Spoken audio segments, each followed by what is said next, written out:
आज हम बात करने वाले हैं स्कूल की कुछ ऐसी खौफनाक कहानियों की जो शायद आपके होश उड़ा दें।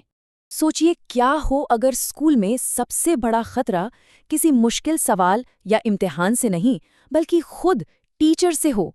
आज हम एक ऐसे ही स्कूल में घटी दो ऐसी ही डरावनी कहानियों की पड़ताल करेंगे। तो आज हम क्या क्या देखने वाले हैं? पहले क्लासरूम में एक नागिन की कहानी, फिर कैसे उसे जाल में फंसाया गया। इसके बाद हम देखेंगे जंगल के एक शॉर्टकट का किस्सा और कैसे कुछ लड़कियों को चुड़ैलों से बचाया गया। और आखिर में हम इन सबसे मिले सबक पर बात करेंगे। चलिए शुरू करते हैं। तो पहली कहानी शुरू होती है एक बिल्कुल आम से दिन से, जब क्लास की रेगुलर टीचर बीमार हो जाती हैं। उनकी जगह एक सब्स्टिट्यूट टीचर आती हैं जिनका नाम है मीनाक्षी। अब ये जो नई टीचर थी मीनाक्षी, वो दिखने में तो बहुत सुंदर और चार्मिंग थी, लेकिन उनका बर्ताव वो कुछ अजीब था। बच्चों को तो वो पसंद आई, पर दूसरे टीचर्स को उनकी कुछ आदतें बहुत ही अजीब और परेशान करने वाली लगने लगी। जैसे कि वो लंच में सिर्फ दूध पीती थी, कभी कोई सॉलिड खाना नहीं खाती थी। और एक बार तो हद ही हो गई, जब टेबल पर दूध गिरा तो उन्होंने उसे अपनी जीभ से चाटकर साफ कर दिया। वो दूसरे टीचर्स से बात भी नहीं करती थी। मतलब ये छोटी छोटी बातें स्टाफ में एक अजीब सी बेचैनी पैदा कर रही थी। सबको लग रहा था कि कुछ तो बहुत गड़बड़ है। और ये जो बेचैनी थी ना, वो जल्द ही बच्चों के लिए खौफ में बदल गई। उन्होंने अपनी आंखों से देखा कि मीनाक्षी एक जरा सी गलती पर कितनी कितनी बेरहम सजा दे सकती थी। एक छात्र था चिंटू।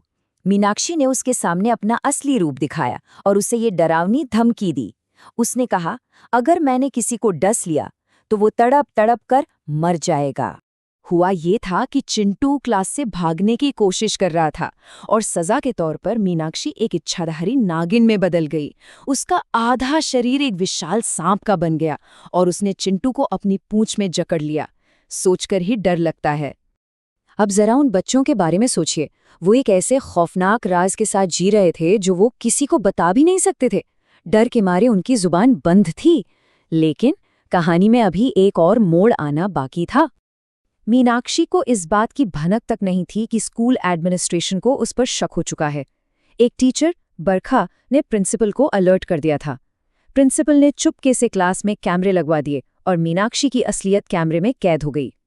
फिर उन्होंने चिल्ड्रंस डे के मौके पर एक जाल बिछाया और एक सपेरे को स्कूल बुला लिया। और फिर वो पल आया। जैसे ही सपेरे ने अपनी बीन बजानी शुरू की, मीनाक्षी पूरी तरह से अपने काबू से बाहर हो गई। उसका शरीर अपने आप संगीत पर झूमने लगा। और फिर पूरे स्कूल के सामने वो अपने असली रूप, एक भयानक नागिन में बदल गई। वो संगीत में इतनी खोई हुई थी कि नाचते नाचते वो सीधा सपेरे की टोकरी में जा घुसी और बस सपेरे ने फौरन ढक्कन बंद कर दिया। खेल खत्म। तो मीनाक्षी की कहानी तो खत्म हुई, लेकिन उसी स्कूल में एक और डरावनी कहानी पनप रही थी। और इस बार ये कहानी थी कुछ स्टूडेंट्स के बारे में। तो कहानी में दो ग्रुप हैं। एक तरफ है 3 लड़कियां जो गरीब हैं और रोज पैदल चलकर स्कूल आती हैं। इसकी वजह से वो अक्सर लेट हो जाती हैं और टीचर से डांट खाती हैं। दूसरी तरफ हैं अमीर लड़कियां जो बस से आती हैं और इन तीनों का मजाक उड़ाती हैं। रोज रोज की डांट और मजाक से तंग आकर तीनों दोस्त तमन्ना, कविता और खुशबू एक बहुत बड़ा रिस्क लेने का फैसला करती हैं। वो जंगल से होकर एक शॉर्टकट लेने का प्लान बनाती हैं और ये वही जंगल था जिसके बारे में कहा जाता था कि वो हॉन्टेड है, मतलब वहां चुड़ैलों का बसेरा है। और उनका प्लान काम कर गया।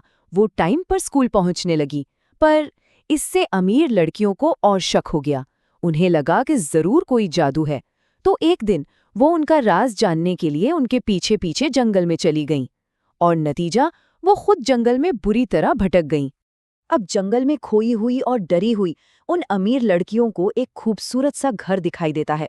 उन्हें लगा कि उनकी जान बच गई, पर उन्हें क्या पता था कि वो मौत के जाल में कदम रख रही थीं। उस घर में एक बूढ़ी औरत उन्हें अंदर बुलाती हैं, उन्हें खाना ऑफर करती हैं।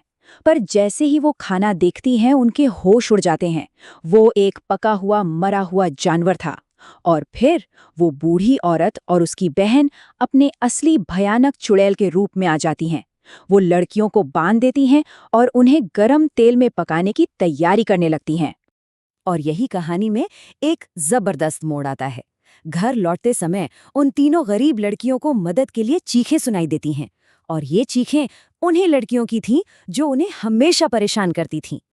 अब वो चाहती तो उन्हें वहीं मरने के लिए छोड़ सकती थीं, लेकिन तमन्ना ने अपने दोस्तों से कहा, वे हमारी क्लासमेट्स हैं, अगर हम भी उनकी तरह बन गए तो उनमें और हम में क्या फ़र्क रह जाएगा।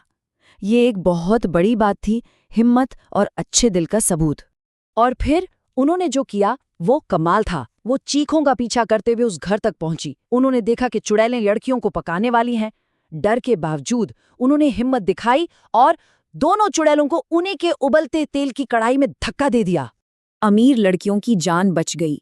उन्हें अपनी गलती का बहुत पछतावा हुआ और इस खौफनाक रात के बाद उन सब के बीच एक नई और सच्ची दोस्ती की शुरुआत हुई। तो ये दोनों कहानियां हमें क्या सिखाती हैं?